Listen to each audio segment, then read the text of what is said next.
Hi guys, today I will teach you the fundamental theorem of arithmetic. Before going into this video, if you are interested, please like and subscribe this video. Share with your friends and watch this video till end. So, let us start our section. To understand fundamental theorem of arithmetic, you should know about prime numbers and complex numbers. I am very sure all are well aware of, but still I will take you through this fast. Prime numbers. What are prime numbers? In simple terms, a number with exactly two factors, that is, one and the number itself. So numbers like 2, 3, 5, 7, 11, so on. They have only one and the number itself as factors. Now, all the other natural numbers which have more than two factors are complex numbers. So numbers like 4, 6, 8, 9, 10 and so on. One is neither prime nor composite. I have just revised it. I am very sure everybody knows it. We know that prime numbers are actually the building blocks of complex numbers. That is, if you multiply prime number by itself or multiply by another complex number, we get complex number itself. If we took 2, it is a prime number. By multiplying by itself, we get 4. That is, 2 into 2 equals 4. If we think it in reverse order, we get 4 equals 2 into 2. 4 is a complex number and the product of primes are 2 into 2. If we took 60, the prime factors are 2 into 2 into 3 into 5. We can change the order like 2 into 3 into 2 into 5. But the number is not changed. That is, we can run it in only a unique manner. Every complex number can be factorized as a product of prime numbers in a unique way apart from the order. So that is fundamental theorem of arithmetic. Now I will show you prime factorization as factor tree. We can take the number 6800. First, we can take the initial prime number 2. If we divide 6800 by 2, we get 3400. That can also be divided by 2, we get 1700. When we divide 1700 by 2, we get 850. That can be also be divided by 2, we get 425. It cannot be divided by 2. Let's take another prime number, that is 3. It is focused that we cannot divide 425 by 3. We can take 5. It is absolutely divisible by 5. When we divide 425 by 5, we get 85. It can be divided by 5. When we divide 85 by 5, we get 17. 17 is a prime number. We cannot divide it more further. So we factorize 6800 as 2 into 2 into 2 into 2 into 5 into 5 into 17 as a product of primes. That is, 6800 equals 2 raised to 4 into 5 square into 17. Can 4n ends with 0 where n is a natural number? If 4n ends with 0, it is divisible by 10. That is, it is divisible by the prime numbers 5 and 2. 4n, that is equals 2 raised to 2n. The prime factorization of 4 is only 2. 2 is the only prime number here.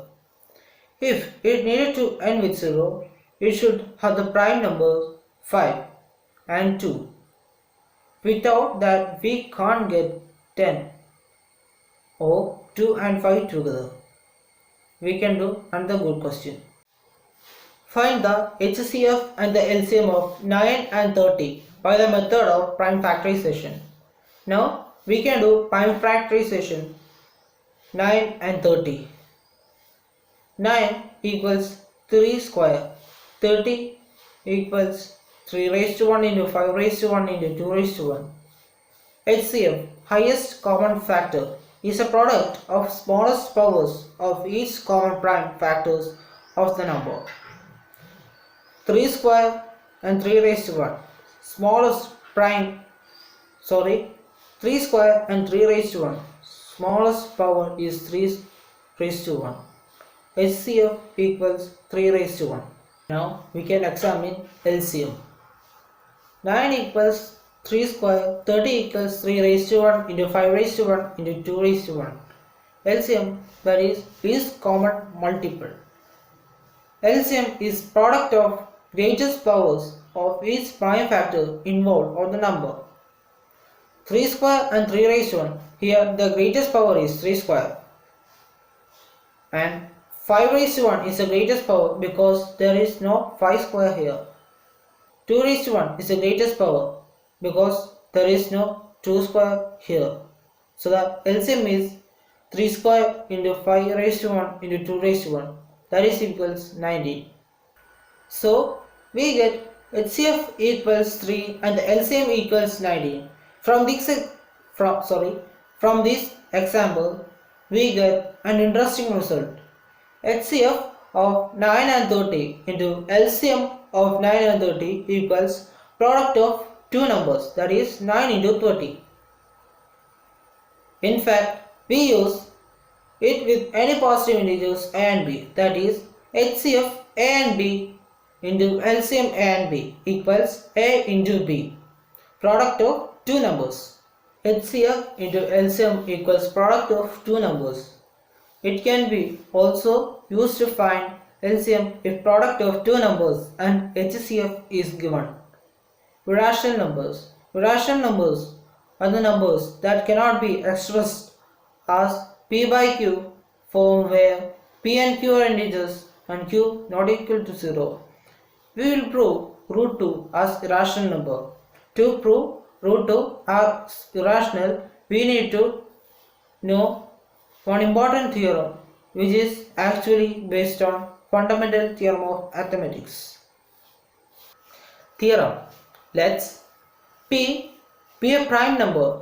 If p divides a square, then p will divide a also where a is a positive integer. For example, 2 divides 4 square. So 2 divides 4 also. We will prove root 2 is irrational number by fundamental theorem of arithmetic. We will assume that root 2 is a rational number. So we can write it in the form p by q where p and q are integers and q not equal to 0 and p and q are coprime. Therefore, root 2 equals p by q. Squaring both sides, we get 2 equals p square by q square. So 2q square equals p square, that is by transforming.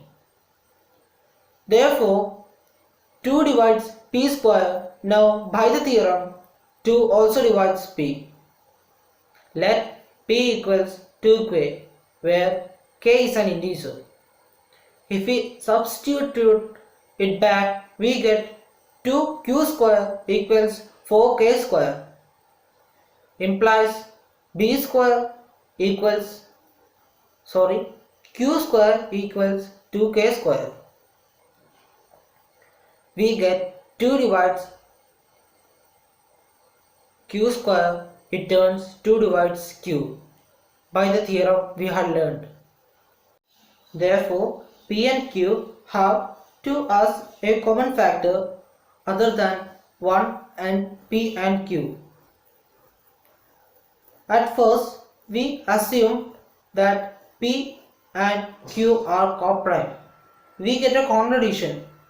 What we had assumed is wrong, as root 2 is a rational number. Therefore, root 2 is irrational. Rational number and decimals. Rational number. What is a rational number? I have told that rational numbers are the numbers that can be written in p by q form where p and q are integers and q not equal to 0. It have decimal expansion also. Decimal expansion of rational numbers are terminating and non-terminating recurring.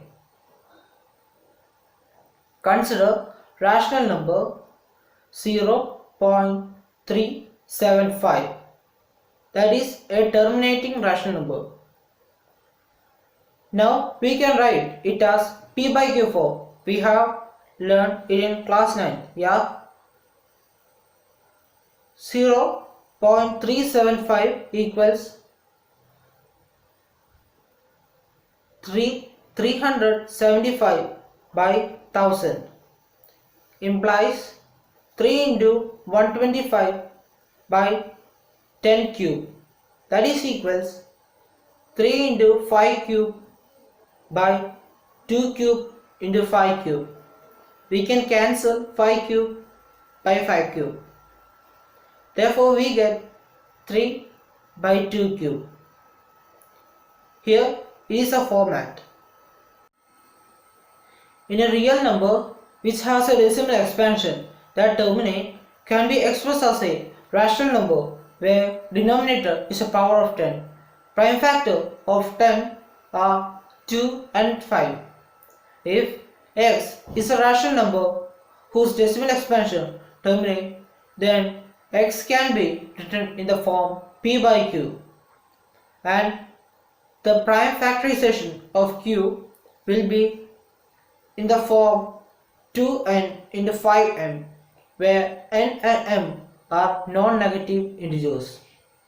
3 by 8 equals 3 by 2 cube, that is 3 into 5 cube by 2 cube into 5 cube equals 375 by 1000 equals 0.375.